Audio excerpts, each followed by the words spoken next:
There's two NASA vehicles, and when we zoom out, check this out. There's a little dot I can click on and get some information, and it says Arctic Camp, and then there's another one. There it is. It says roving the Arctic. Are they rubbing it in our faces? Roving the Arctic? Aren't there pictures of a rover there too? I think I've seen pictures of a rover there. It's a little rover. Yeah, down there. Go check NASA's website. You'll see them all there too. Hey guys, Sean from SGT Report here. That was my longtime friend David Weiss and Jaron Campanella, and they're back to discuss space woo, one of my very favorite topics. Thanks so much for tuning in, friends. Before we start, just a quick word about our sponsor. There's no denying that gold is hot right now, and so is inflation. Prices are soaring, and experts are predicting there's more to come. Not so long ago, gold reached its all-time high of $2,069 an ounce, and now it's inching ever closer to that number once again. Bank of America, one of the largest banks in the world, is saying gold will rise further still to over $2,200 an ounce this year. Gold is already a safety net for your hard-earned money, and now when the stock market is all over the place and the value of the dollar is very uncertain, being safe really counts like never before. Now, there's always a risk of investment, and there's no guarantee of any kind, so do your own due diligence. Noble Gold is offering a 5-ounce America the Beautiful coin for any qualified IRA or old 401k rollover. Terms apply. A solid silver U.S. Mint issued coin celebrating our national parks. Free with every qualifying precious metals IRA or 401k rollover. You can't go wrong with Noble Gold Investments. Give them a call at 877-646-5347. That's noblegoldinvestments.com. Hey friends, thanks so much for being here. It's wonderful to have you back. Sean from SGT Report here. Today we're going to take a break from all of the bad news, and there's a litany of it. A potential World War III with Russia over Ukraine, and a potential war with China over Taiwan, and of course, the economic collapse and the demise of the dollar. Well, today we're going to take a break from all of that bad news to focus on the woo. Space woo, specifically, with my friends David Weiss and Jaron Campanella, guys, and we're going to talk a little bit about woo and the commercial lunar exploration program in Japan. The Hakuto R Mission 1, the thing just crashed a couple of weeks ago. As they say, it approached the moon. We're going to show you some footage and discuss this. Let me welcome my guests. First, David, welcome back. Sean, thanks for having me on again, and thanks for having the courage to touch these, as you put it, woo topics. I feel that they're the most important topics of our time, and we'll get into that. Well, I always enjoy talking with you guys, and Jaron is back as well. Jeranism on YouTube. How are you, Jaron? Doing great, Sean. Thanks for having me. It's good to be back, and I feel like I was just here. Yeah, it wasn't that long ago we talked, and, when I saw this footage from the commercial lunar exploration program as it approached the moon, they say, so much of it is simulated footage. I reached out to David and said, maybe we should do a show about this. But first, let me do a screen share. I want to kick this off with just a bit of inspiration, guys, to set the stage today. Space, a final frontier.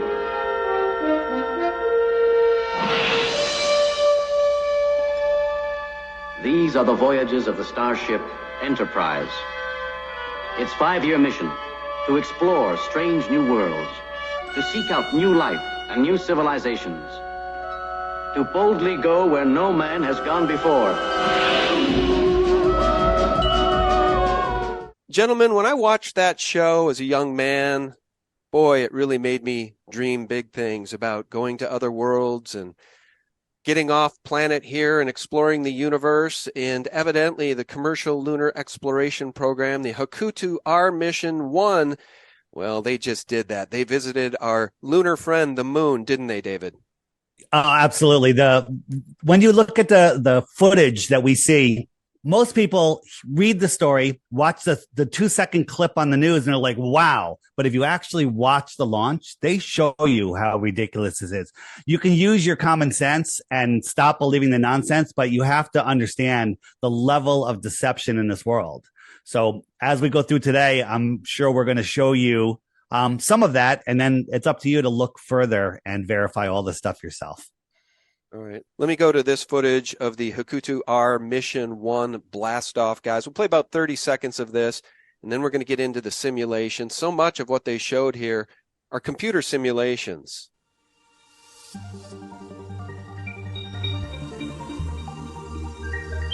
We're going to the moon, and we're just getting started.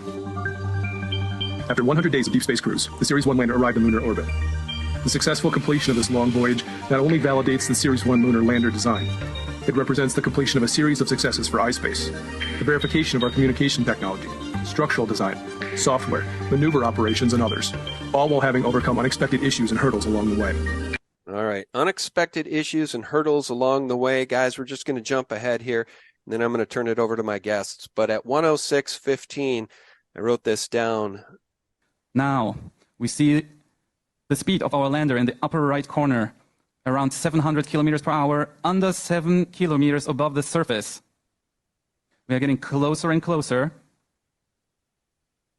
The lander continues to fire its propulsion system, and we are now around L-2 minutes. Close to 500 kilometers per hour, under 6 kilometers above surface. Do you guys want to comment on this? I'll just pause it. I just think the whole thing is completely absurd, and there's never any live actual footage. It's all simulation. I'll cue something else up, and I'll turn it over to my guests. Anybody want to comment on this? Well, I'll just say one of the things that bothers me the most John.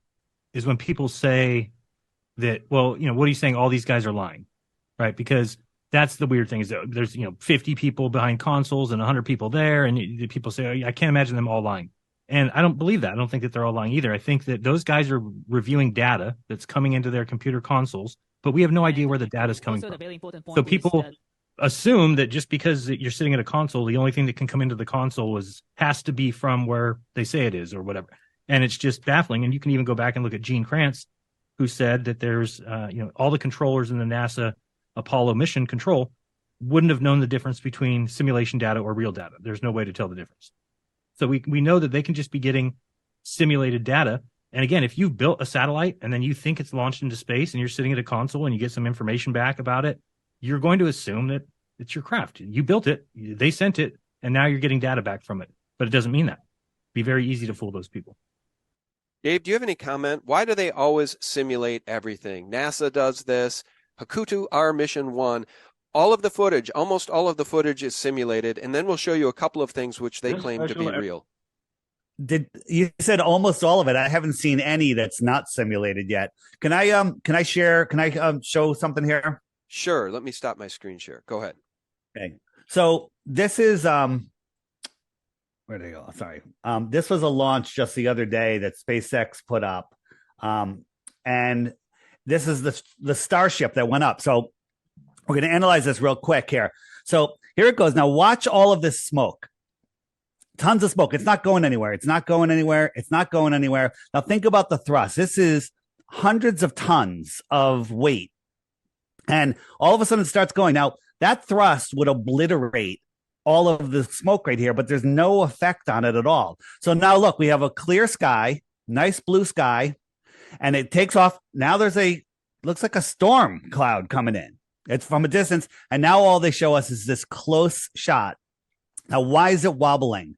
Is there a smoke trail? They won't even let us see on this one, because I claim when there's not a smoke trail, it's not a real rocket. Let's just jump forward a little bit.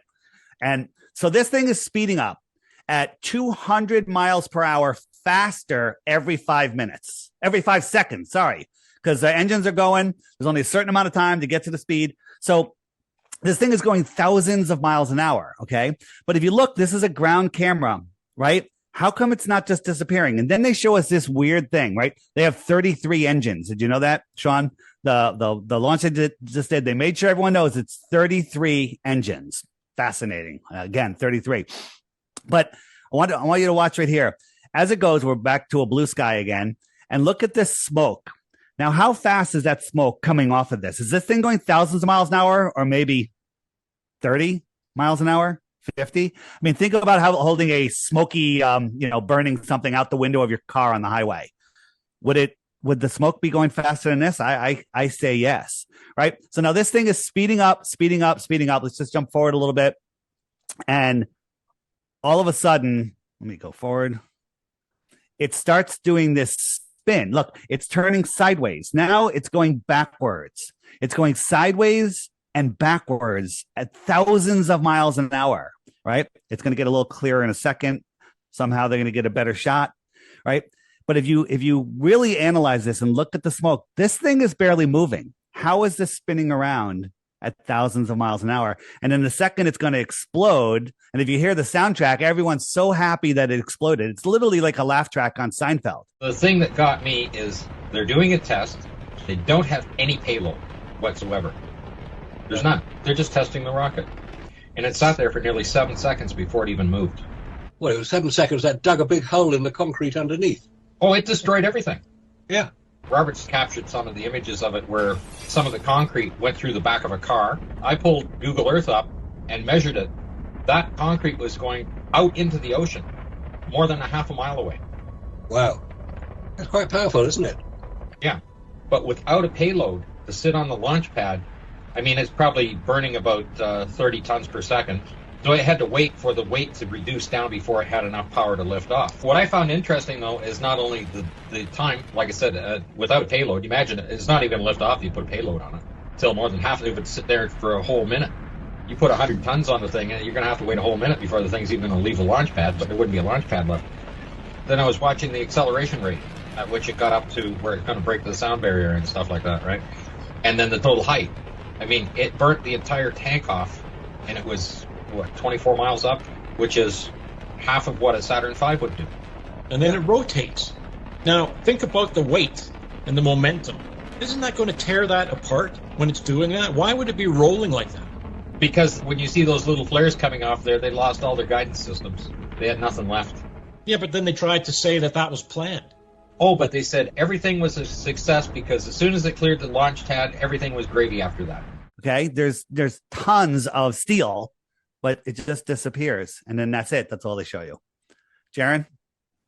No, you nailed it pretty good. I mean, it's just all so absurd, and they're not going to do it in a way that's very easy for you to pinpoint the fakery, right? Because then once it's outed, it's out. So instead, they use many different methods. So this is why you'll get people say, oh, that couldn't possibly be CGI for this reason, or they couldn't possibly be on wires for that reason. But they're doing it all. They utilize many different techniques to confuse you. But now, I mean, we've seen with AI, and if you want to even go into the kind of CGI or green screen effects, it's insane to the level that they can do things. You know, there's people out there who say that the ISS must be real, Sean, because they show us a 40-minute video of somebody taking us through the ISS. And it just baffles me that people are so far gone that they don't realize that you could cut video and put it together and nobody could tell. Like, what do you mean? That this happens every day in TV that you watch, in movies? They always are cutting scenes that you don't even notice that they do it. Or, you know, I don't know if you've ever seen that OK Go music video, those guys on the Vomit Comet. Yep. Right. Well, in that video, there is no edits. There is no cuts that you would say, oh, you know, that's where it was cut. It looks like a never-ending piece. But again, they were able to cut pieces together. That's what video editors do. And then they're able to kind of tie them together with either a fade or something. And then people don't know. So it's just baffling the things that people think are evidence or proof. You know, this mission, the iSpace mission that you just showed, they have one picture that they took of the Earth. And because there's a little shadow on the Earth, people say, well, look, it has to be real because they took this during an eclipse. And so that we can actually see the shadow of the moon on the Earth. And it's like, that is not proof. There you go. Thanks, Dave. You know, they think that this is proof that photograph is real. And it's just baffling to me. It's like, first of all, I went and brought that same image up on the Himawari 8, which is the satellite that takes pictures supposedly every 10 minutes, even though they don't upload them for like 25 or 30 minutes. But I went and looked, and the Terminator line is coming over. It's almost hitting Australia at that exact time. So something's wrong. And again, people will always say, oh, well, what are you saying? That Himawari's real then? But if you're basing it on that, I'm like, no. But if I can find a discrepancy there, it says one of three things. Either one, that the Himawari 8 is fake. Number two, that this iSpace thing is fake. Or three, they're both fake. It has to be one of those. Can't be that they're both real. So therefore, I can use deductive reasoning and reach conclusions that other people seem to be too far gone to realize that we can be lied to on a massive level. These same people who will go around in conspiracy circles and tell us we're being lied to about this, we're being lied to about this, we're being lied to about this. But the second you bring up flat Earth, they lose their minds and say, oh, you're trying to discredit things. Like, no, you're discrediting things by telling me that the things that I can go touch and test and actually verify are fake or I'm being lied to about. But then about space, the one place I can't go, the place I'll never be able to go and verify, you want me to believe that story. It's actually an insane level of it's a mental disability to think that, oh, I'm gonna call out these liars for all their lies everywhere that I can see and touch. But then when they tell me a fantastical story about Narnia, well, that I'm going to believe because I'm too connected to it. I don't want to even think that they're lying about that. But it's just kind of embarrassing that we should all recognize we're being lied to. And if people would wake up, I'll show you some pictures later of like Saturn and things like that they say are from space. I'm not saying you need to join me and be like the Earth's flat, but you need to join me and say we need to, go to NASA and demand accountability. These guys have $70 million a day, Sean. 70. What would you expect from somebody who's given $70 million a day of our tax money? I'd expect a lot more than what we get. We don't get anything. Hey, Dave, just for the audience, could you call up those Apollo mission pictures of the Earth and just let's show folks what we're talking about, because this type of shenanigans has been going on since the beginning. So this is from official space agency websites, and there's so many different versions, but this is Apollo 9, Apollo 11, Apollo 12. It's the same photo. The clouds are the same, the craters are the same, but they just change it. Oh, this one's closer, this one's farther. They zoomed in, zoomed out, right? Same, different missions, same clouds. Okay. There's so many examples of this that it's actually kind of mind blowing. For example, this is the Earth. This is two photos from NASA, 2012 and 2013. Do you see a problem? Okay, maybe it was colder in 2013, and that's why the Earth got the United States shrank to a quarter of its size. Right? Here's the United States. Here it is. All right. So again, there's so many comparisons when you start looking at images of the Earth. Just to show that it is pure fakery. Let me show you another one. I may have shown it on a previous stream, but for those of you that haven't seen it, it's worth seeing again. Let me just pull it up. So this is that 2012 shot, and we can't verify any of this, but we can verify. We can drive across Mexico and Baja and figure out this is 934 miles. Okay, so here's our scale. NASA tells us the diameter, a straight line through the Earth, 7,917. I should be able to fit 8.5 of these in between these two lines. And 8.5 doesn't even fit on my screen here. Okay. So what can we determine by this? Is the Earth flat? We can't determine that. We can determine that this is a painting. This is nonsense. Okay. And there's so many problems. NASA admits they don't have any photographs of Earth. Right. It's only the people that want to defend the globe that think there are photographs of Earth. For example, here's that same shot again. We take a world map and we say, OK, this is about what we're seeing on there. All of the rest of this has to be on the other side of this globe. Mm-hmm. Can you fathom that? And what happens right here is most people go, I can't understand that. The reason you can't understand that is because it's so idiotic. It makes no sense. And people are like, well, it has to be real. And I'm not smart enough. And they defer to authority, to supposed authority, a guy in a bow tie, with a lab coat. There's countless images like this, right? Here's another one, here we have Africa, right? Same thing. The rest of this is on the other side of the globe. How's that possible? How's that possible? It's not possible. That's how it's possible. Yeah, it doesn't make any sense. Hey, can I do a screen share? Go ahead. One quick second. People say, well, there wasn't Photoshop back then when he took the picture. Here's the blue marble, admitted by a NASA visual artist, Robert Simon, that he did it in Photoshop based on data. But what would be harder to paint, Sean? This or this wine and cheese on a table with a beautiful view, right? The Earth would be easier to paint. Okay. But the truth is they're both photos. This is a photorealistic painting. Okay. So anyone to say that, well, how would they fake it? I would swear up and down this was real if I didn't know it was fake. And it's way better than the Earth. I just wanted to go back to this footage of the Hokuto mission just to show folks what they claim to be real footage of the moon. So according to these folks, the commercial lunar exploration program people in Japan, this is actual footage. Let me just play it of the moon. in video of what they claim to be the Earth. This is really amazing video. I'm really amazed. Thank you. And I believe we have one more image. Yep. Yet again, a video. Okay, so let me pause it. So, Dave, you make the point that NASA admits that they use computer imagery and what would you say? They use, you call them paintings, but really they're called what? What do they call that? They call them images. They don't use the word photograph. They say images and pictures, right? Mm-hmm. Because that's not lying. I think they have this thing where they try not to lie. But if you look at the picture that you're showing right now, Sean, we got a full moon. So the sun is directly behind the camera. Don't you think there should be some long shadows reaching in that way across the moon? Because, whenever they show us the moon, it has these like hills and big rocks and stuff. You think there would be long stretching shadows that they could at least show us that. But the moon is literally, the sun would be setting if you were on the moon right there. It would be setting behind you. I mean, a better one to show that is the one with the eclipse, because if you understand what they say the eclipse is, then go back to that video. I've got it right here. Here we go. Or the image. Right. So if you kind of look at this and you realize where we are, if we were on the moon, how would there be light on the part of the moon that we're on if we're seeing the full lit Earth? The sun should be coming from behind us. And if the sun's coming from behind us, then those shadows would be extremely long. Those shadows look like the sun's above us. But if it's, so the sun's above us and shining light down on the moon that's lit, and then the Earth part is fully lit, that shouldn't be the way it wouldn't be that way.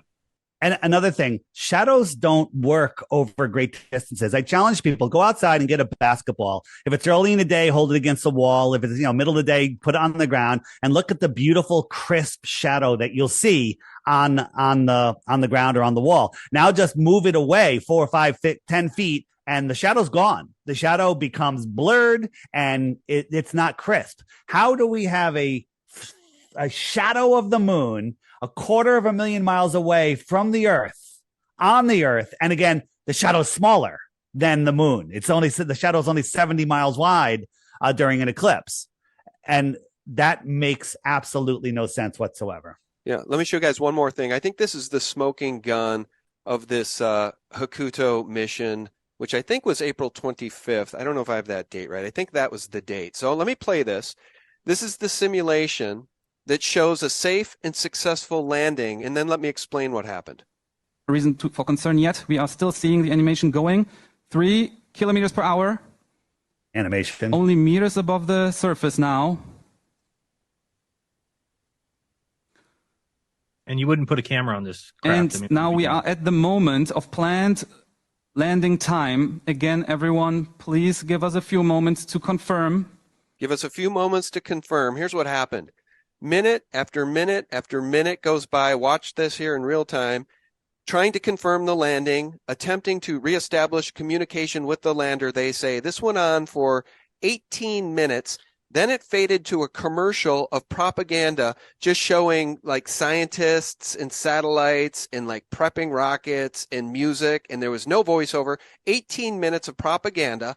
Then at 1:35:30 in this clip, they come on to say that they can't confirm a landing. And of course, days go by and they say it must have crashed. See, this is my problem. This is why I wanted to have this conversation with you guys, because all they feed us is simulations. And you know what? If I was a betting man, I bet I could have made a bet. I could have made a lot of money betting that they would not successfully land on the moon. I bet I could do that in Vegas, and I would have made a lot of money because I know they can't do it. In my opinion, they can't do it. Jaron? Yeah, it's insane. Let me share my screen actually, and I'm going to show you the Himawari footage, and you can see how different it is here. Oops, let me get the Earth back there. Real quick, while Jaron's getting ready to do that, Sean, my budget is 0, not $71 million a day like NASA, and I've changed my location to the ISS, where I'm floating on the ISS. It's literally that simple. Dave's in space, folks. So think about what the orbit of the moon is told to us to be, which is if this is the Earth, then the orbit is supposed to be 5 degrees inclined either way, like this, right? So that's what they say, only 5 degrees.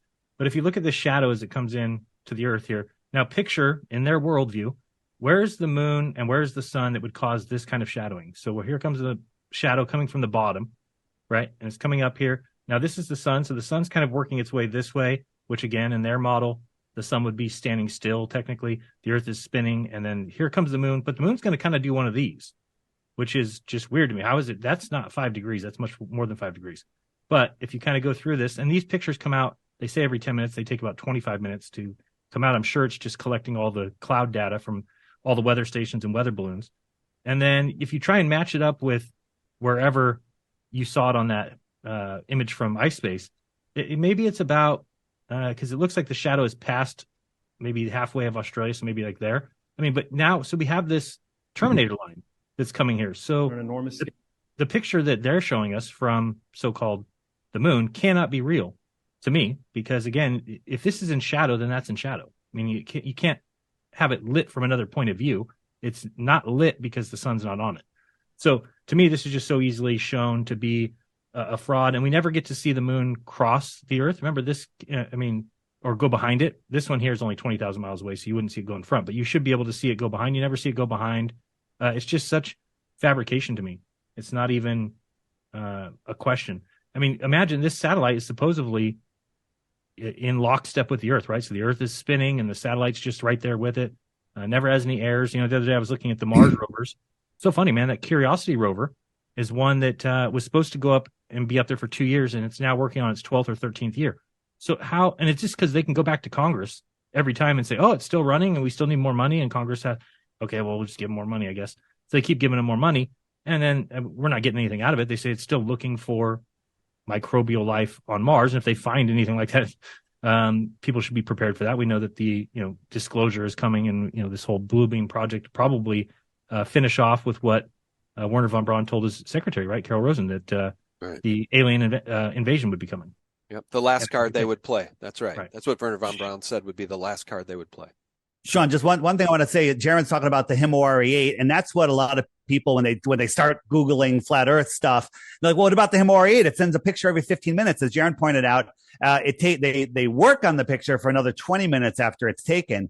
But we, a bunch of researchers, and I think Jaron was one of the people that found this. We found a NASA web server, okay, an FTP server that had thousands and thousands of folders with every day and every hour of the images that they used for Himawari. And it showed how they were using cloud data, the blue marble flat map, wrapped it around a sphere and put it all together. It literally showed us everything. This is the web server right now, which they've since closed, but they take cloud data, they wrap it on, they wrap it on a ball, and basically it 100% proves that they're faking images of Earth using the so-called Himawari satellite. And again, you have these same people that want to use that as evidence. They say, oh, it's not possible that we would have. Do you know how many balloons it would take to get all the cloud data from around the world? Well, then we go show them that there's 1,000 balloons that go up from 1,000 every day on Earth every day twice.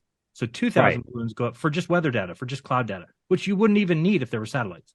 I mean, you wouldn't need it at all. If you had satellites up there, what would you need balloons for to check cloud data? You already have satellites. 1,000 balloons are launched every day at the exact same time, twice a day for weather data. And so then put that into a computer, you can wrap it all around. Right here, this is showing this is the cloud data for one of the images, but the image that they showed us, it was nighttime. Okay. And it'll jump forward in a second. And so like, how did they see the cloud data on the left? Basically, it just shows how they put it all together.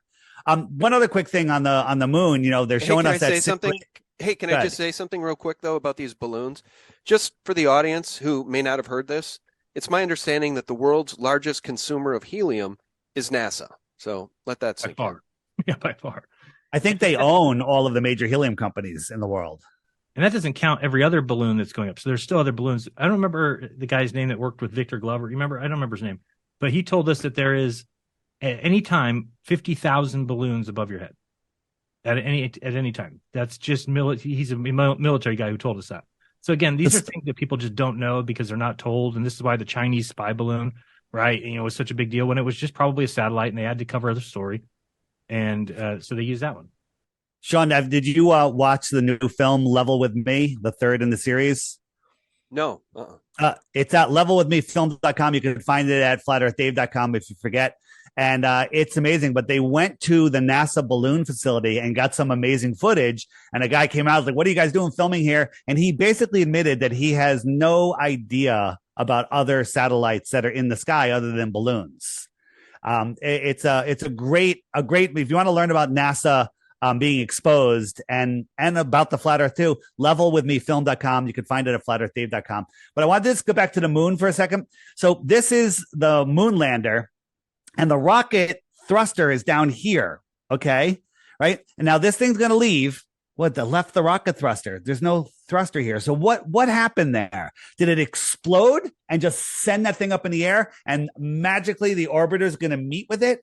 I mean, that's like skeet shooting if you're lucky, right? You have to at the exact second. So there's two grown men in there without chairs. Okay. An explosion happens. They leave the thruster on the moon and they meet with the orbiting orbiter. I'm sorry. That is a lack of critical thinking if you want to believe that. So how dare you, Dave? Yeah, that's actual footage. Who panned up? How did they get the film in 1970, whatever year it was, 60, 69, 70? How did they get it back to Earth? Okay. Maybe the guy that they left on the moon to film it is the guy that filmed the Japanese thing landing. Maybe. I was reading something today that said that when they were on the rover that on the moon, that there was a guy at NASA who could control the camera on the rover. I just think these things are so funny. Yeah. Like they couldn't do it today if they even tried. And go ahead, dude. No, go ahead, finish. Because I want to bring up something. I was going to share my screen and just show something about the NASA landing. So I mean, Sean, sometimes their own stories just don't make sense, right? So they tell us that Mars has 1% of the atmosphere of Earth, right? So 1%. So basically, that's the equivalent of, I guess, being like 80,000 feet high. And we've watched people launch these balloons, and what's incredible about the balloons when they pop and they start falling is that the parachute doesn't open for a while. It doesn't open until about 50,000 miles because 50,000 feet, because there's no air at 70,000 feet, right? So there's nothing to fill up any kind of a parachute. Well, I mean, this was what I need people to explain. So these are different. Let's start with this is 2020. This is the Chinese one, and this is the Curiosity. So here's China's. This is the most recent one, and you'll notice I'm just flipping back and forth between this is China's, this is NASA's. And they're going to show you what happens when they land this craft on Mars. And first of all, it's coming in at like 50,000 miles per hour, right? Then it's going to stop somehow. How is it going to stop if it's going through space at 50,000 miles per hour and there's no atmosphere? They say things stop on Earth because it hits the atmosphere. Well, if it's 1%, so this craft is flying in just like if we press play here. Here comes the one from China. They're showing how they did it. And again, they're going to show this hit like a wall. And now it's just shooting little jets. That's really going to stop you going 50,000 miles per hour in free space. Now it's hitting some sort of atmosphere, even though there is no atmosphere for it to hit. Here's the one from NASA, Curiosity. Let's go back to China, kind of looking at the same thing here so far. Now it's hitting some sort of atmosphere. We know that. That's not true. Here's this one. Now watch what they say happens. From here, all of a sudden, this thing shoots out a parachute. Okay, a parachute with 1%. We can see that happen on Earth. It's impossible. Nothing opens. There is no parachute. They're like, oh, this parachute will stop it. And what atmosphere is doing that? Then this magical craft drops some where'd that little rover craft go? Here it is. So it drops this craft down. It comes down and it's just shooting gut. I mean, this is like worse than a movie. You wouldn't see this in a movie. And yet we're supposed to believe this is happening in real life on Mars. And I say, oh, look, here's the view of it. Then this thing comes down and it's going to lower this thing on some ropes. And it's like holding it by ropes and shooting guns out and shooting jets.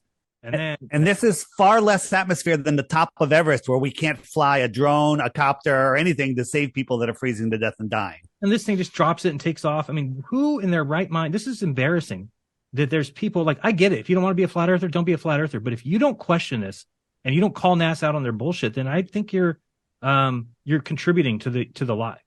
Because I mean, again, here comes this craft coming down here. It's gonna magically drop this little rover from inside of its little, and again, we don't get to see any of this. Why wouldn't they put it? Now it's shooting lasers out so that it can do ground radar. I mean, if you believe this, to me, I mean, I think that you are just, I think they're making fun of you. I think they're laughing in rooms and hollering it. Like, how does anybody believe that this is what's actually going on? This is what they're telling us is happening. This isn't like theoretical, like this is what we want to do in 20 years. They're saying this is what we did. This is how we got that craft to Mars. So it's like, yeah. It's insane. And if you even go back, I mean, that was just the Curiosity was this one. This was China's. And then this is the Perseverance, which is the exact same video. I mean, it's not exactly the same. It's just the same story, which is this thing comes in, it launches out some parachute, which is impossible. They even tell us that there's a helicopter there. A helicopter is flying on Mars right now. What do you mean? In 1% atmosphere? How would the helicopter move? And it's transferring, during the day, it's like 200 degrees, and then at night it's 250. How do batteries on that drone survive? I can't fly my drone when it's below freezing. Remember when they told us that there's nothing but dust storms on Mars? There's all these dust storms, but then we'll see a picture of the rover and it'll be covered in dust. And then the next day it's just cleaned off. Mm-hmm. Well, who cleaned off the rover? Mm-hmm. How is it getting clean? So we just have to believe that there's dust storms coming through and then clean storms coming through. Here's the helicopter right here. They say this helicopter is this one here is sitting on Mars and is flying around taking videos and things like that. And it costs them billions of dollars to make these. It's all just going into the black ops.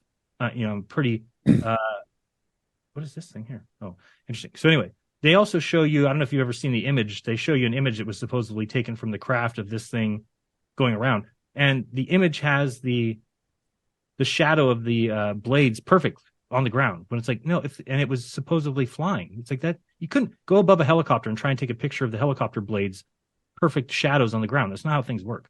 So it's just embarrassing at this point that we don't have at least people saying, NASA, prove this. I mean, these guys are making up stories about somewhere. What is Mars away?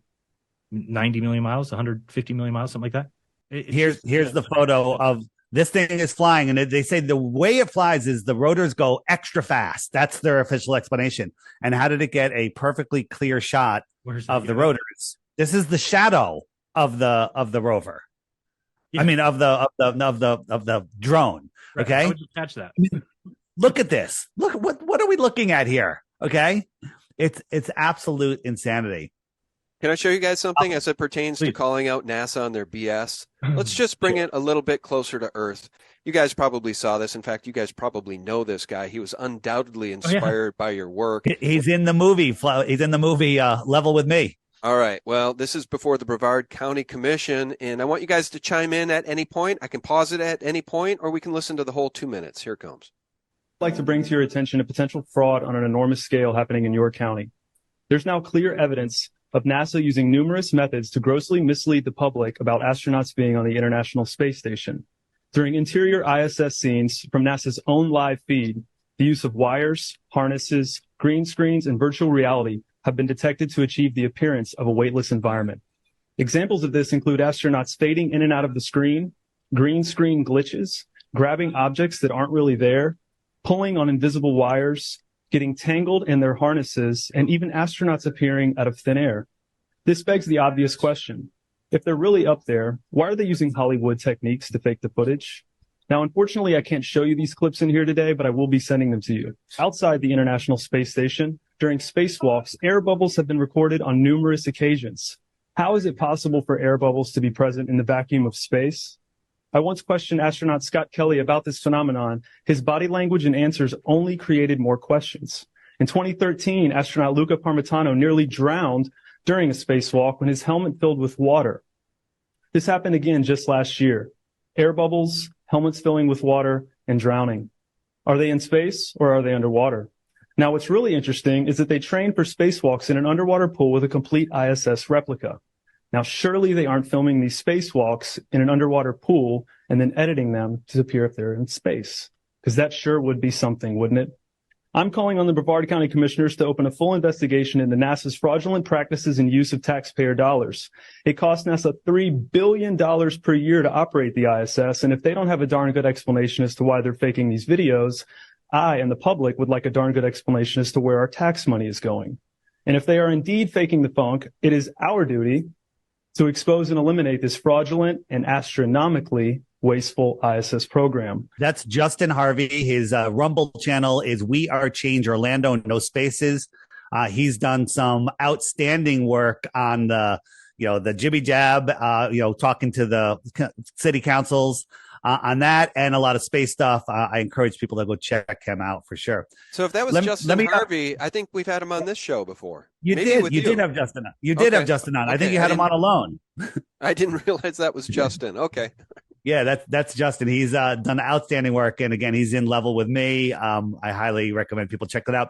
Let me just show you right here what's going on. And I think Jeremy was the one that discovered this years ago. So this is Google Earth, and we're just going to zoom in on Greenland. Okay. And as we zoom in on Greenland, on the little island out there in the middle of nowhere, we zoom in, we zoom in, we zoom in. And what do we find right here? Oh, there's something going on down here. NASA. So we zoom in and we go down to ground level, and look, we got a ground level view. We look around, and what do we see? We see first, people's faces are all blurred out. It might be hard to see. So maybe that's a normal thing that they do. Maybe these people just don't want to be seen.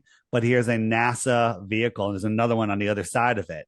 Okay. Why do we have NASA, Mars logos in a place that looks just like Mars, what they show us? So there's two NASA vehicles. And when we zoom out, check this out. There's a little dot I can click on and get some information right there. Where is it? And it says Arctic Camp, and then there's another one. There it is. It says roving the Arctic. Are they rubbing it in our faces? Roving the Arctic? Aren't there pictures of a rover there too? I think I've seen pictures of a rover there. It's a little rover. Yeah, we found there. Go check NASA's website. You'll see them all there too.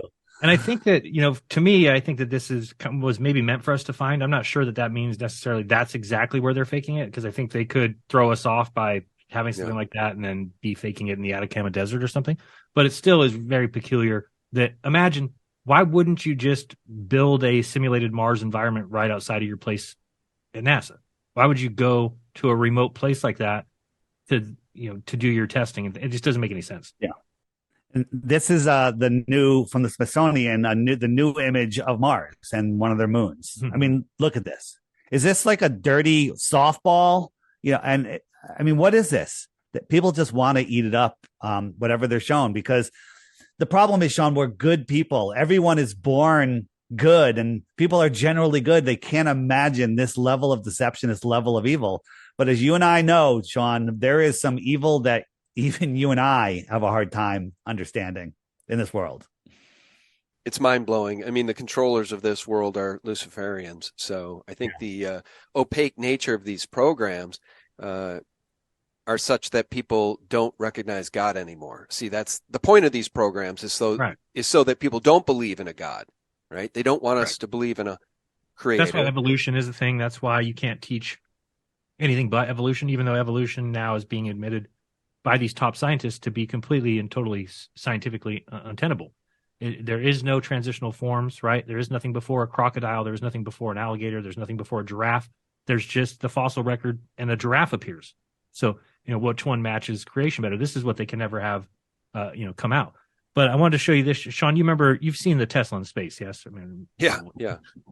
So, and I don't know if we have Elon Musk where they ask him, what did you do differently with that car? How did you get it ready? And he says, oh, nothing. It's the exact same car. We didn't even get it space ready. So if that's true, watch when this comes around here in a second. You're going to see the Earth come around and get behind the Tesla vehicle. And you'll notice that the Earth can be seen here through the wheel well. See it? So this is not a real car. This is a piece of cardboard or something. How would you be able? There's stuff that goes under here. There's stuff that goes behind the tire. They would have to completely redesign this car if this was true. It'd be like a shell of a car. But again, so they're lying to us on many different facets, or in many different ways.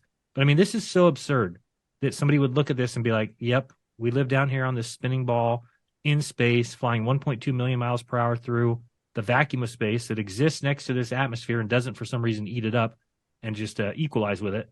It's all such fantasy, but because people feel like smarter people in front of them have discovered these things, that they don't feel it's okay for them to question it. And science, what was what are some important points of science? To me, I was brought up and told to question things is scientific, right? To dig into something is the scientific way. To expose something, to be skeptical. These guys aren't skeptical of anything.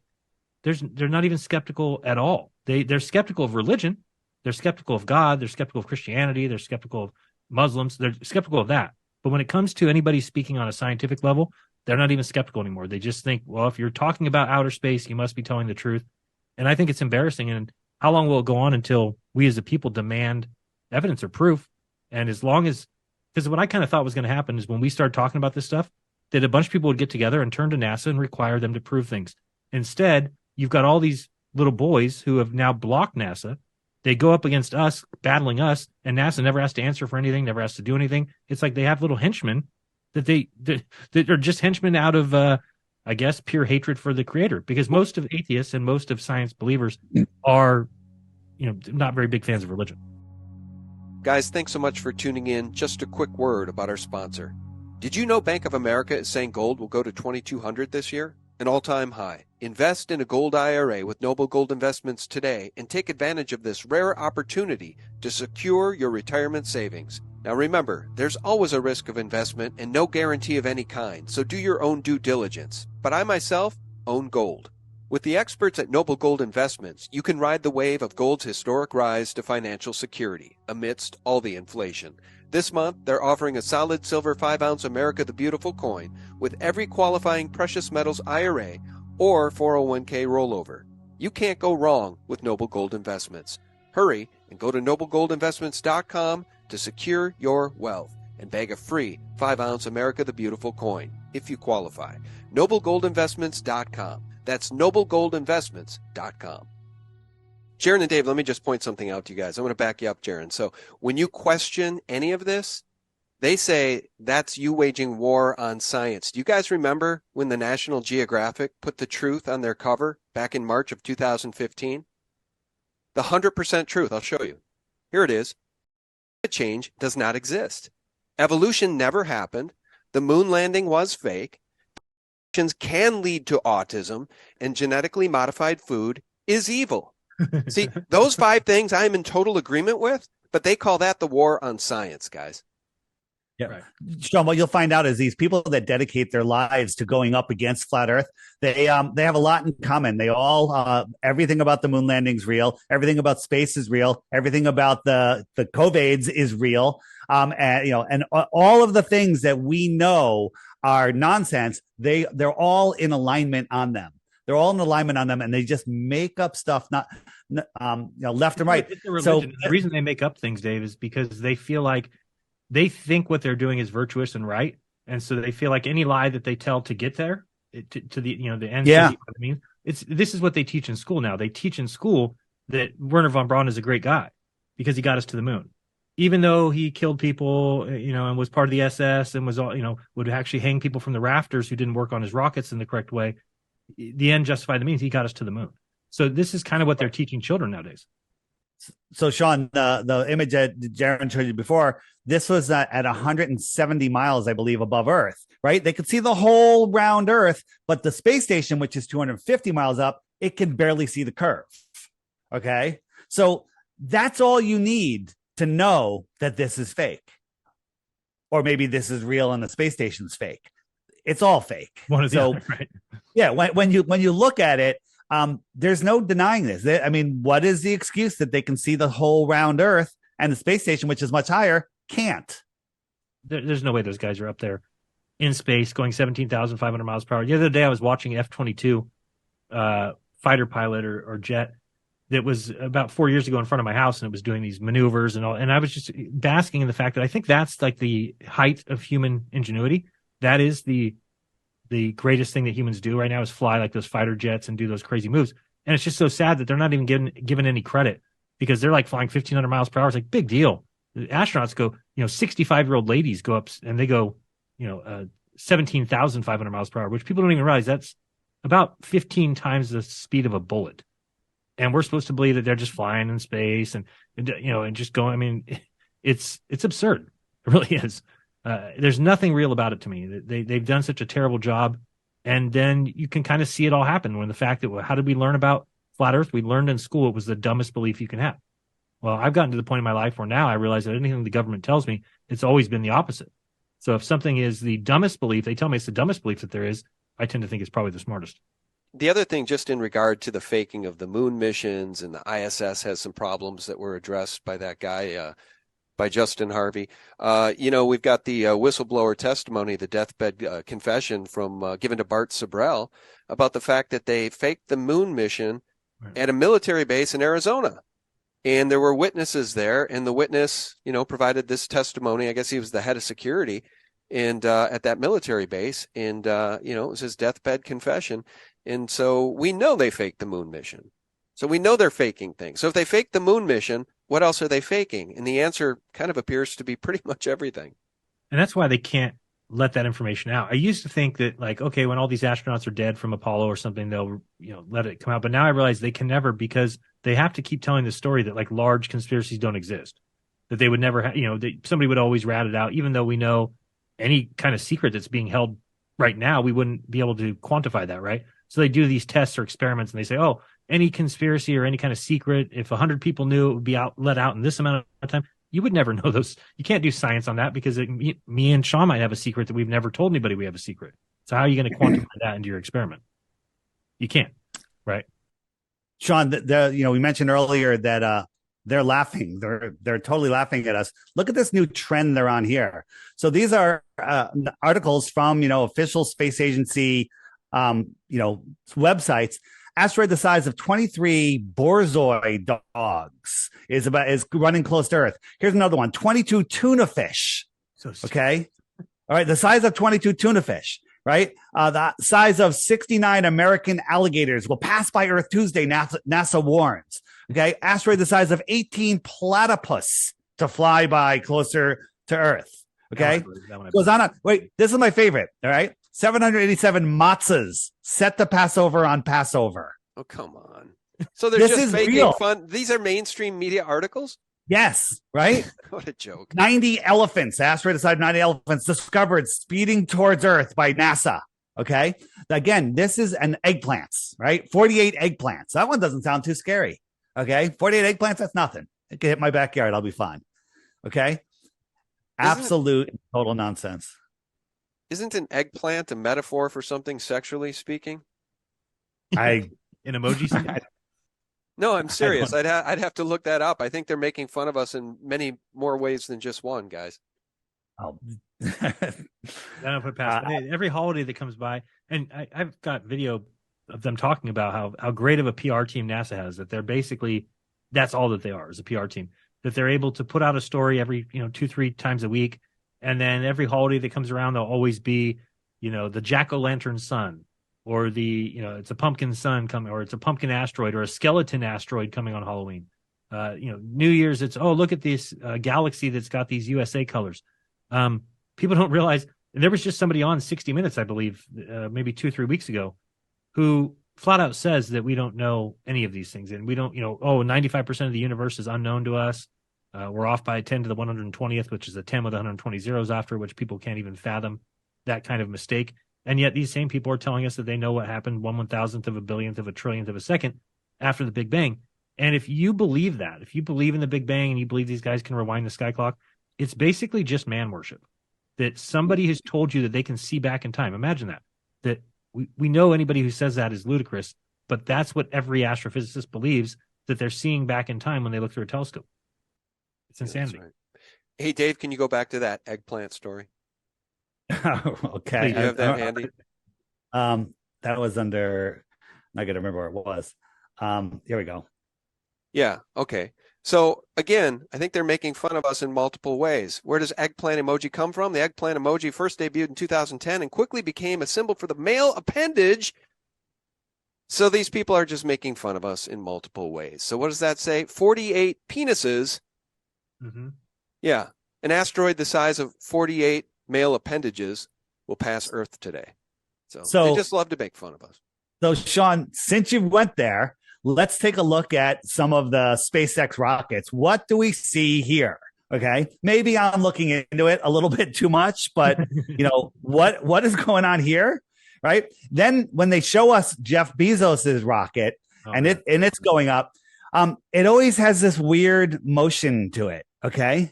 Right. And his rocket looks exactly like a male appendage. Right. But it's always, for some reason, they always show it doing that. Right. And then what you really want to see, we look at Bezos versus Virgin Galactic. I don't know. I'm seeing a very good comparison here to the, female and male.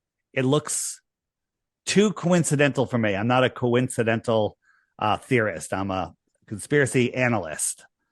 Right. Yeah. So they love their sexual innuendo. On one of the photos of Earth. It has sex in the clouds, and we've seen all of this. SpaceX. What are they saying there? SpaceX.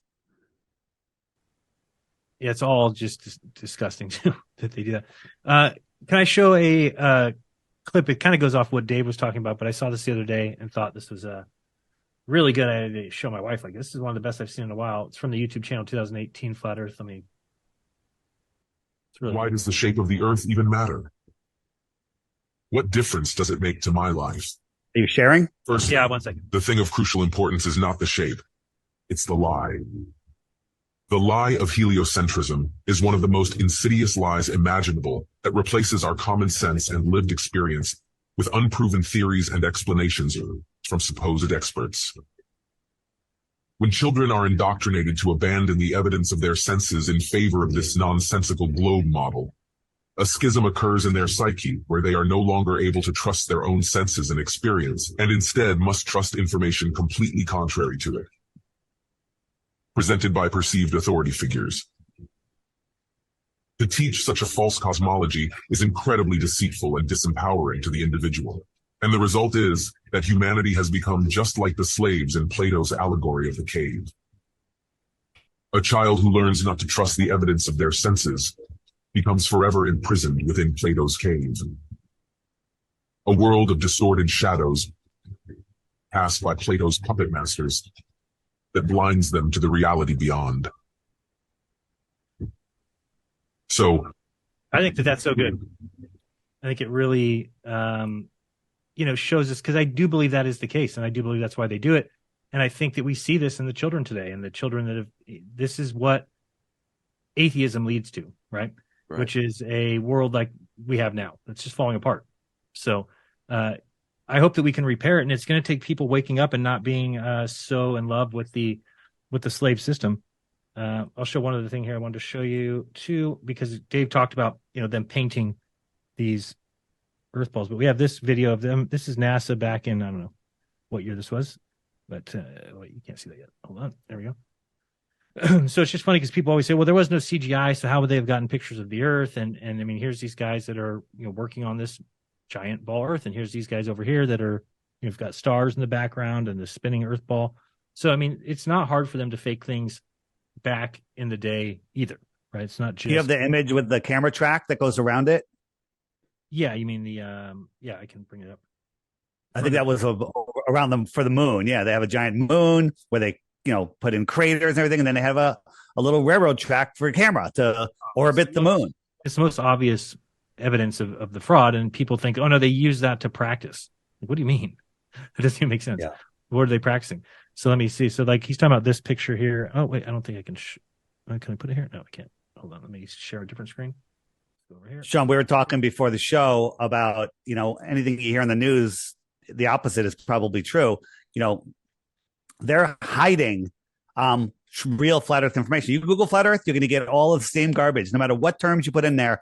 You put my channel name in there, my name, Jaren's name, flat Earth, sunsets, sunrises, whatever. You're going to get the same results every time. So what does that tell you? They don't want you to see this information. Go ahead, Jaren.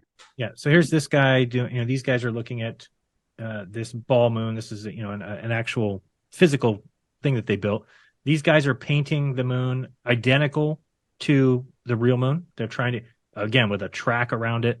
This guy's making sure that everything is perfect, exactly to scale. None of these things. This guy's sitting in a chair, drawing the moon. They had to have it perfect. Why? What would that be? How would that be for practicing? Why would you need this track coming around with this ball here and this track going around with a little camera on it, unless you're doing shots of the orbiting moon? So to me, it becomes clear of what was going on here and the way that they were doing all these tests and experiments. I'm trying to say I had a couple other ones here. But and then when we go look at the footage, it's exactly what you would expect, but people just don't want to face facts. They don't want to face the truth that that we could have been lied to on such a large level.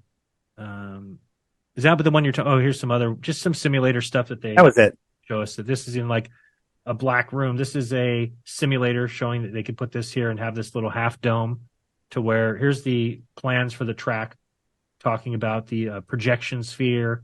Okay, what is that for? Lunar orbit and letdown approach simulator. I mean, is this really what we think Armstrong was doing his simulating on? people say there's no evidence that we faked going to the moon. There's no evidence that the Earth is flat. The absolute opposite is true. There is countless evidence that we didn't go to the moon. There's countless evidence, proofs that we don't live on a ball. And there is none that support the globe or the fact that, any human has ever been on a rocket other than, amateurs trying to jump canyons and killing themselves. This is the picture that many people have, brought up and that is now repaired on NASA's site, but the Earth is placed here. You can actually see the blocks right now. You can actually see that it's there. Now, NASA says National Geographic did that or something, whatever. But it's just, there's so much evidence if you look through their images alone. And, to think that we did something that they threw the technology away and it's, a painful process to get back and they lost all the technology. And then when you see these pictures of this projection sphere, now go watch the landing and look at and go, oh, that's what they're using. It's so clear because, see how weird this looks? This does not look like a real landscape. And then if you go watch them landing, it's not a real landscape. And then you'll see this here, pictures like this. And then you watch this guy. Oh, I thought I had the picture right here, where he's on the ground actually painting a physical model of it. This seems like it was quite an orchestrated event. Again, was it just because Kennedy made that proclamation? He died just 3 days after announcing that he wanted to join with the Russians and do a joint mission. I don't know if you know that. It was 3 days after that Kennedy was shot. So, and people don't even know that he made that speech where he's at the UN saying, oh, now we want to do a joint mission with Russia to the moon. Somebody didn't like that very much. So again, and then how about the Freemason connection? I don't know where your opinion is of Freemasons. I know some people have different opinions. For me, I don't like any kind of secret club or any kind of thing that you have to take an oath and I'm going to protect my brothers and not these other people. And it certainly seems like all these guys were Freemasons going way back. And even like Webb, right, from the James Webb was a Freemason. All the original astronauts seemed to be Freemasons. They took the Freemason flag up to the moon and named it Lodge 000 or something. Buzz Aldrin did that. So just it's very peculiar to me that this is what we're given and what we have to believe, and you're not even allowed to question without them saying that you're a science denier. You're going to deny science, but you deny it through a computer. It's like, well, there's a big difference between theoretical nonsense and my computer that I can actually see works and I can actually talk to people who work on them. We don't have anything like that with space. It's just believe it or else. Jaron, stop sharing for a second. Let me show you one other thing on the moon. This is something Jaron found, and then I noticed something else in it. So we got the sun off to the side here. We can see that he's lit up, and now we're going to just pan to the right. The shadow was going to the right, and as we pan to the right, we're going to see him again, and his shadow is kind of going away from us now, like the sun's almost behind the camera. And then we pan to the right, and all of a sudden we see his shadow is going towards the sun, switch sides. So this is obviously a set with multiple lighting sources. It's impossible that the sun was off to the left and now it's off to the right. But it's something else I noticed in here. When we look, watching his visor, there's 4 lights. Okay. In 1 second, you're going to see the first 2. Here comes the first one. 2 lights right there reflecting in his visor. And then as he turns his head, you're going to see all 4 lights in his visor.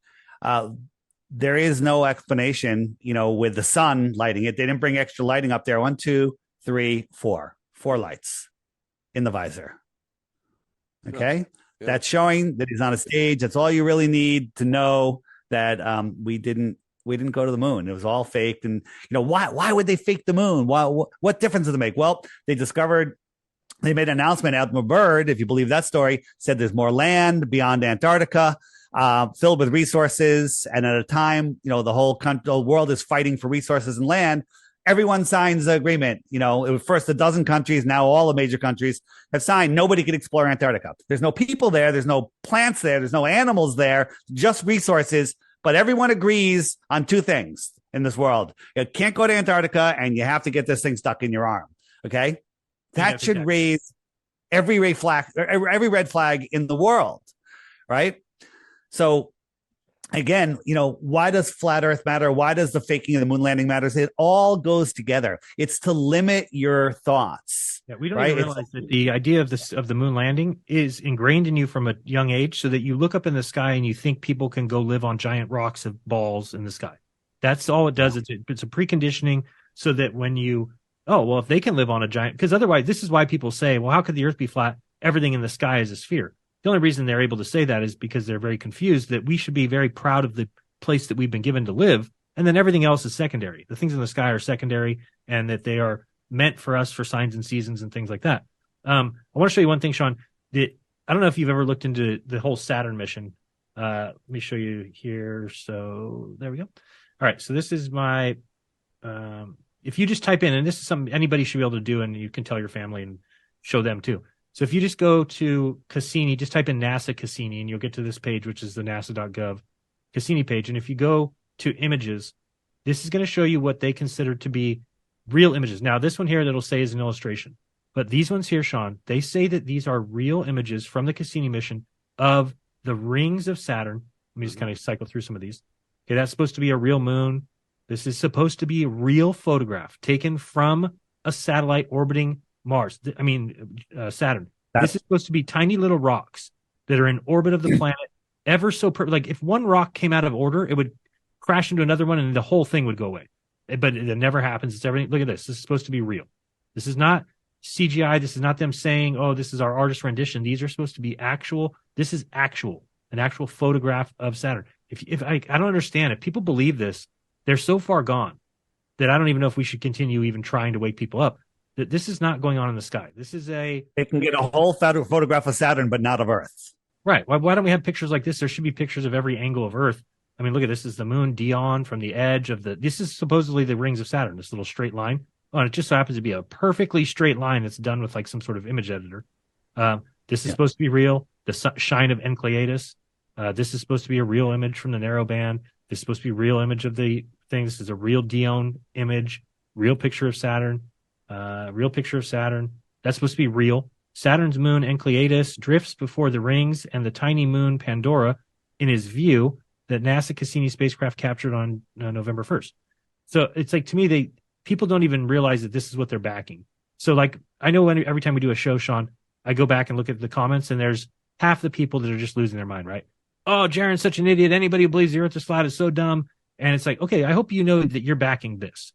Okay, so if you want to call me dumb and you're backing that this is a bunch of ice and rocks that are in perfect orbit of Saturn that are creating the rings, and this little moon is fit right into this little opening. And I mean, it's just, to me, an embarrassment to the human race that we've fallen for this and continue to let them get away with it. This is supposedly some jets. Good. And for those people that are, looking at the comments, you're going to notice all of the haters, all they have is insults and, ad homs and straw man arguments. They'll never offer a globe proof. They'll never offer a proof that NASA is in space. They'll just, make comments, and they'll basically try to suck your energy out. Sean and I were talking before the show, and it's like, it's exhausting to do all of this research, because the trolls, and they're not, when I say trolls, I don't mean paid shills. I say they're paid or possessed. Doesn't matter. It's the same thing, but they're literally trying to defend something that's undefensible and trying to suck your energy out, so you just give up. And a lot of people do give up, Sean, but you're not one of them. You go on and on. You lost your big YouTube channel, and you just keep, persevering. And we appreciate that. And I just remind people too, to not expect us to have all the answers. We're not even claiming to have all the answers. I always use the equivalence of, if I went to my parents' drawers and I started, shuffling through them, and I found an adoption certificate dated on my date of birth, had my name on it, and basically says my parents adopted me. So now I've got evidence that I've been adopted, right? If I went to you guys and said, look, it looks, I've been adopted. I mean, it'd be like you guys saying to me, oh yeah, well, who's your real family? I'd be like, I don't know. I just have evidence that I've been adopted. And then you'd say, well, we're not going to believe that until you give us evidence of your real family. Like, what? No, we're going to keep calling that your parents until you give. That's what the globe earthers are like. Until we give them a replacement of every single facet of the lie that they've been told, then they won't even look at flat Earth. It's like, how could you expect that? Every map that's been made, every expedition that's been done, all the Antarctic expeditions, all the North expeditions were all paid for by governments, monarchies, kings and queens. There's never been a private person to go and invest in these things. So they want us to do that. They're like, oh, where's your map of the Earth? How the hell would we have that? What do you mean? I don't have millions of dollars to send a team out to go map Australia's coastline. But the governments did have that, and they took our money and they used it to create the world that they want us to live in. And, Sean, an interesting thing of why the lie, by the way, this is supposed to be a real video. This is a movie sequence of images from NASA's Cassini spacecraft as it went. It's just such a joke. When people talk about the lie, what happened to people in the past when they were subjected to tyranny and things like that? Usually they got up and left, right? It's actually the story of the founding of this country. They were being subjected to stuff they didn't want to deal with in Britain, so they got on a boat and came over here. So what way would you go about implementing further draconian measures if people would just always move away from your tyranny? Well, what you do is you wrap the earth around a ball and you say, well, now there's nowhere to go.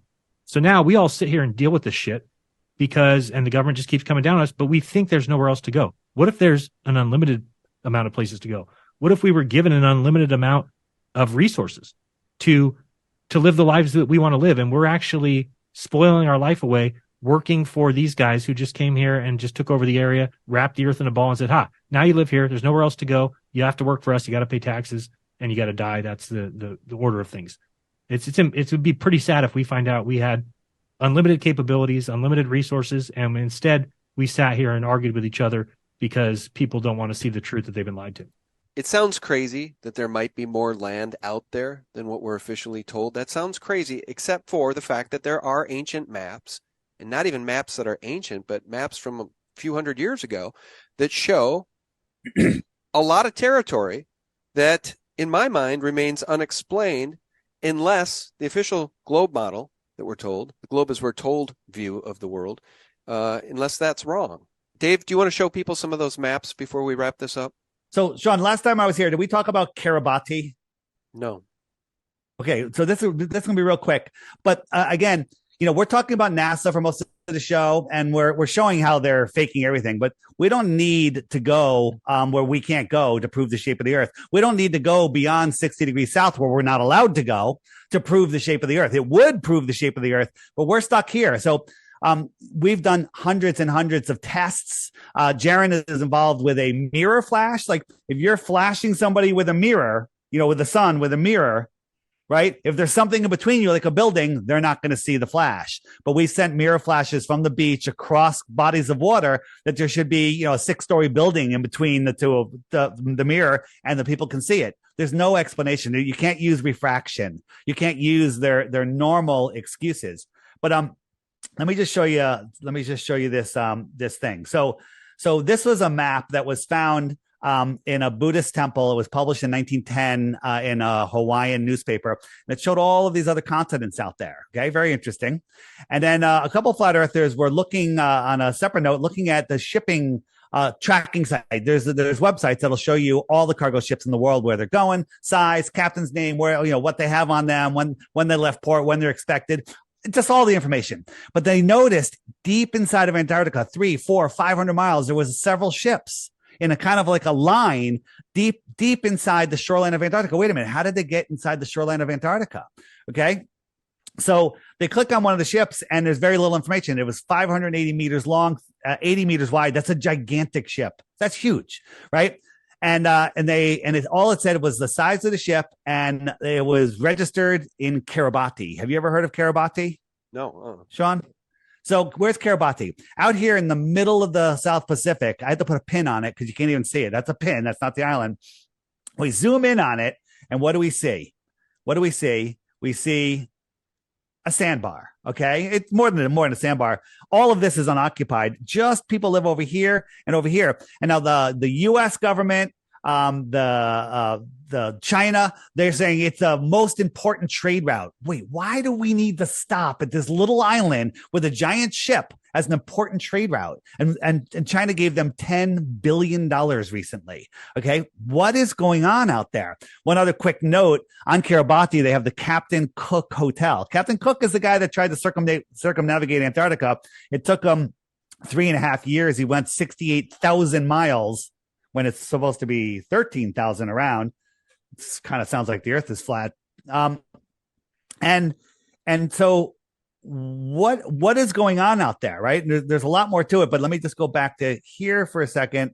So here's my contention, my theory. Again, I don't have proof of this. What if the island of Kiribati does have an important trade route to the extra terra, the extra land out here. Maybe there's advanced civilizations out there. Maybe we're trading computer chips. Maybe we're getting technology. Maybe we're getting weapons. Maybe we're getting tuna fish. Maybe we're trading children. I don't know what's going on here, right? Maybe eggplants. Okay. But the thing is, how would you know? You never even heard of Kiribati. Okay. You've never even heard of it. And so real quick, if you look at time zones, the Earth is, got 24 lines coming from the north to the south, and it divides up in time zones, and they should all be straight lines, but for some reason they're not, right? If you look at the end, like the date line, it's got this weird cutout in it.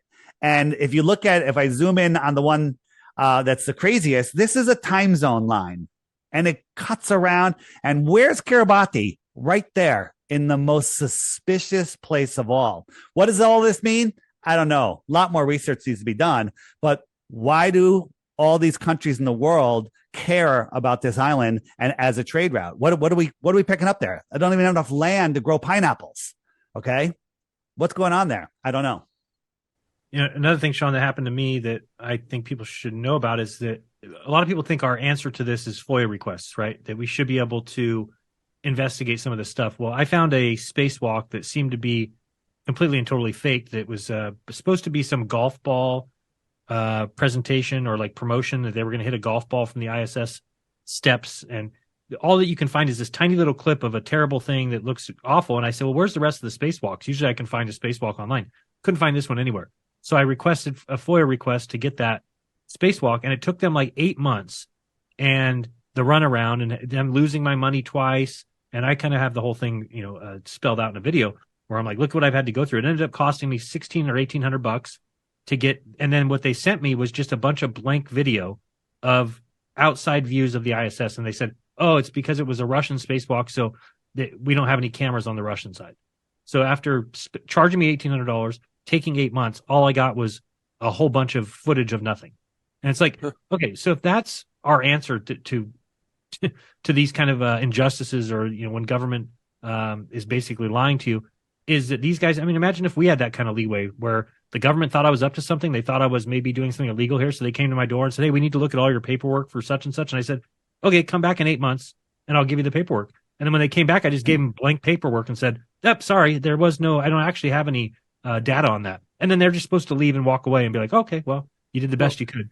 That's what we're supposed to do with these guys. It's a joke. You'll never find anything in a FOIA request. I think that's a great way to wrap up this conversation, because they literally lie to us about everything. So people will say, well, why would they lie about this? Why would they lie to us about going to the moon? Why would they lie to us about the nature of this thing we live on? Well, truly, guys, breaking news here, they lie about everything, and then they cover up for the liars. This is breaking news, May 3rd, 2023. To the Honorable, I think we should use that term loosely, Merrick Garland. This is from Senator Grassley and James Comer, the chairman of the Committee on Oversight and Accountability. Dear Attorney General Garland and Director Wray, we have received legally protected and highly credible unclassified whistleblower disclosures. Based on those disclosures, it has come to our attention that the DOJ and the FBI possess an unclassified FD 1023 form that describes an alleged criminal scheme involving then Vice President Biden and a foreign national relating to the exchange of money for policy decisions. Friends, that's called a bribe. It has been alleged that the document includes a precise description of how the alleged criminal scheme was employed, as well as its purpose. You guys can read the rest of the document right here. I'm coming back to my guests. Guys, all they do is lie to us. They rig and steal elections. They create bioweapons and call them. They tell us they went to the moon when we know they didn't. They lie about everything. I think that pretty much sums up this conversation today, guys. Why would they lie? Well, that's all they do is lie. And what you just showed is treason. That's what that is. Yeah, it is. It is. A puppet president who committed treason while he was a vice president, and now he's the quote-unquote president committing more treason on a daily basis. And they just lie to the public. And I mean, I hate to blame one specific group, but it is the media's fault. The media has a job to do, and that job is to dig into stories and to expose corruption. And if anybody thinks that's actually still going on, they're painfully just confused. I mean, all the media has done is to promote the vaccine, and then you find out, that they're being financed by Pfizer. If people don't recognize a conflict of interest and know that right away we have to stop that, instead of going around and telling us all that we should do what they're doing, which is follow Big Pharma and the government. I mean, Sean, do you know the amount of evidence that it would take me to side with the American government and Big Pharma over other citizens of this country? I mean, it would be insane. And these guys didn't need any evidence. They just needed the talking heads on TV to tell them that everybody should put a mask on. And then they went around filming us and putting us on TikTok and basically defending the government and Big Pharma over fellow citizens of the country. It's insane. Yeah, no, it's literally insane. It is a sickness. And you know what? If we lose this country, well, what do we have left? We don't have our freedoms. We don't have our liberties. We don't have our future. Dave, you can say your final words, absolutely, but I want to let people know they can find you at flatearthdave.com and tell people about the app, and then we'll turn it back to Jaron to tell us how we can find his stuff. Thanks, Sean. When you see how censored Flat Earth is, that should really make you curious. And that actually has woken up a lot of people when they're like, wait a minute, they're hiding Flat Earth? Now I'm willing to take a look. And once you look and the question you're going to ask, once you realize that all of the proofs that you thought you had is why the lie. Once they're all dismissed, you say, why the lie? And that's the best question of all. In the app, the Flat Earth, Sun, Moon, and Zodiac Clock app, on the frequently asked questions page, there's a why the lie button. I encourage people to go there, check it out. The app's $3. It's bringing people together. We're about to hit 100,000 people on the friend finder, where you can literally find other people near you, message them, start new groups. It's literally uniting people together. And now that this is getting so big, we actually have the ability to make a difference. If everybody with the app, started doing stuff at the same time, I think that we have an incredible ability to change things. So if you think Flat Earth is stupid, ask yourself, what's your number one reason that you think we live on a globe? And then check the frequently asked questions to make sure that it's an actual reason.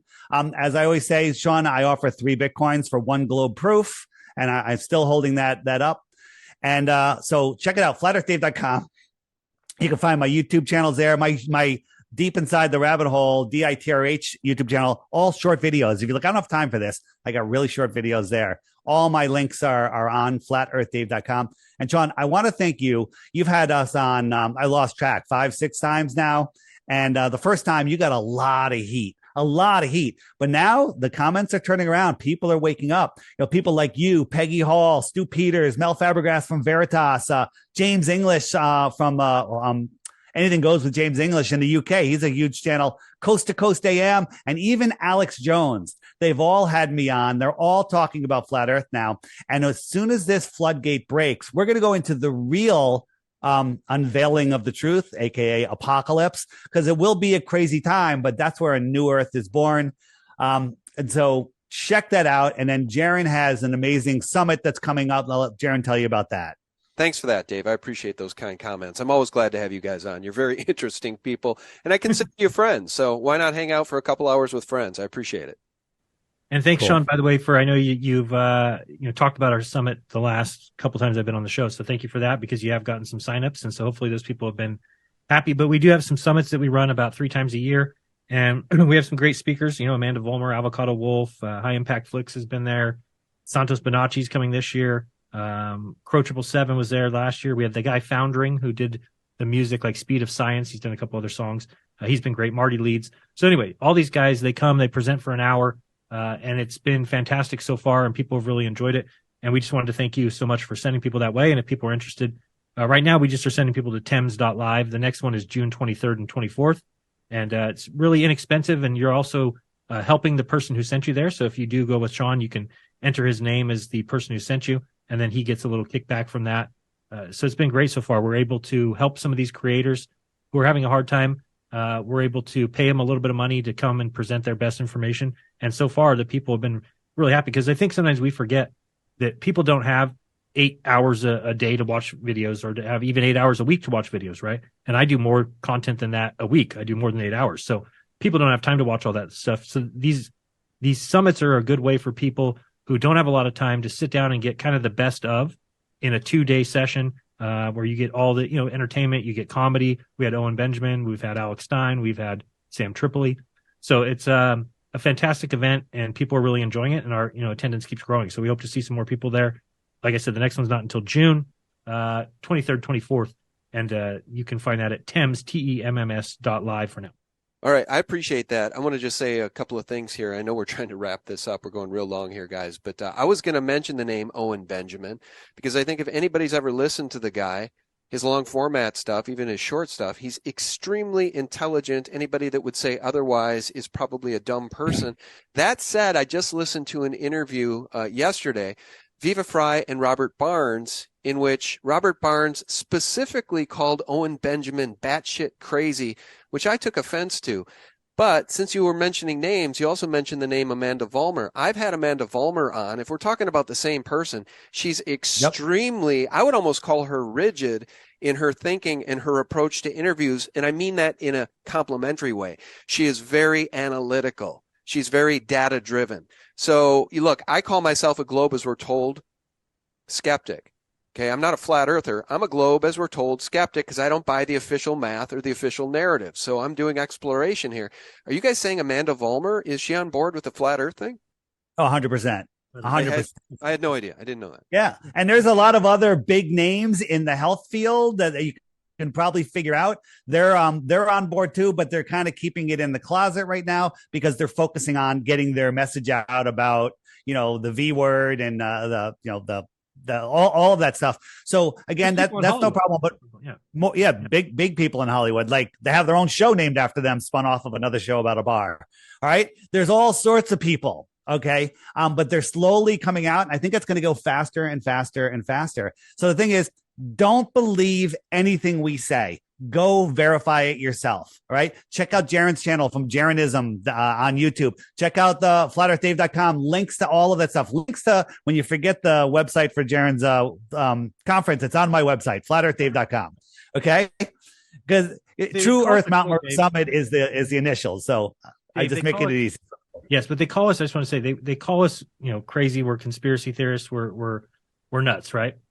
But I mean, the nutty belief is the one that says we see back in time, that we're flying through space, that the water doesn't fall off a globe, that you have an atmosphere. It's so funny that they just invert everything.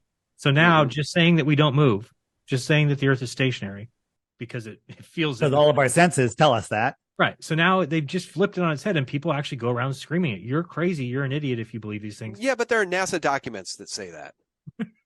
Right? There are NASA documents that say we are on a stationary plane. Right. Well, and we're not moving through space and time.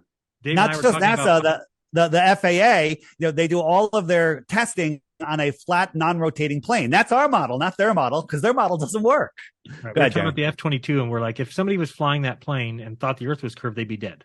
They have to fly it as if the Earth's flat. It's the only way that would work. Sean, the SR-71. The SR-71 spy plane goes just over 2,000 miles an hour. They would have to nose down to follow the curve of the Earth 800 feet per second. 800, that's 80 stories per second. Okay. Just to follow the curve of the Earth at that speed. It's crazy. Let me tell one other thing. So trueearther.com is a app. You can get it on the App Store as well, or you can get it online. And it has all these summits that we're talking about. And right now, the Mount Meru one, which is the one from November, it's the one Dave spoke at, November of last year. That's all for free. So you can just go to trueearther.com and you can watch the Owen Benjamin comedy part. You can watch Amanda Vollmer's presentation. You can watch David. It's all free for the Mount Meru one. So just go to trueearther.com. And we've changed the name to True Earth for that one reason, is that people hear flat Earth and they wig out. Right. So we call it True Earth, and that kind of encompasses more people like you, Sean, right? You would fit better as a true earther rather than a flat earther, which is just saying that you are a globe skeptic and you're about the truth. You're about the true Earth. You want to know about the true Earth. Yeah, I think that's smart. Guys, look, I really appreciate your time today. Obviously, we went longer than I normally go, but that's cool. I mean, it's an enjoyable conversation for me. I hope the audience got something out of it. And of course, I'll try to remember to leave the links below. Guys, thanks so much for your time. I really do appreciate you. Dave, thank you, sir. Thank you, Sean. Thanks for having me. Thanks for being a brave leader in truth. Oh, thank you so much. I appreciate your compliments. You're such a good guy. And Jaren, it's been nice to get to know you over the past few months. And I guess it's been even a couple of years since you've been on. I appreciate your work. And you're still on YouTube, right? Jeranism on YouTube? Yep, still there for now. All right. All right. Anywhere else? Yeah, well, Rockfin. I mean, but you can just find me jeranism.com, and then it gives you all my links and stuff from there. Okay. Gentlemen, thank you so much. Take care. Thanks. All right. All right. Friends, thanks so much for tuning in. If you're still with us, thank you so much. If you want to leave a constructive comment below, we'd sure appreciate that. If you want to troll us, well, you can do that as well. And I guess I'd remind you guys, for real news every single day, just visit us directly at sgtreport.com, the antidote to corporate propaganda and all those mockingbird mainstream media lies. May God bless you and yours, friends. Bye-bye. I can't say it strong enough. We have been living a fiction for the last 2 years. The oaths of office, they are not published in the Federal Register. The regulations promulgated by those people are not published in the Federal Register. It's all a facade.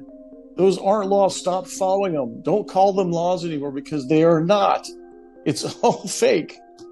It's all fake. Exactly right.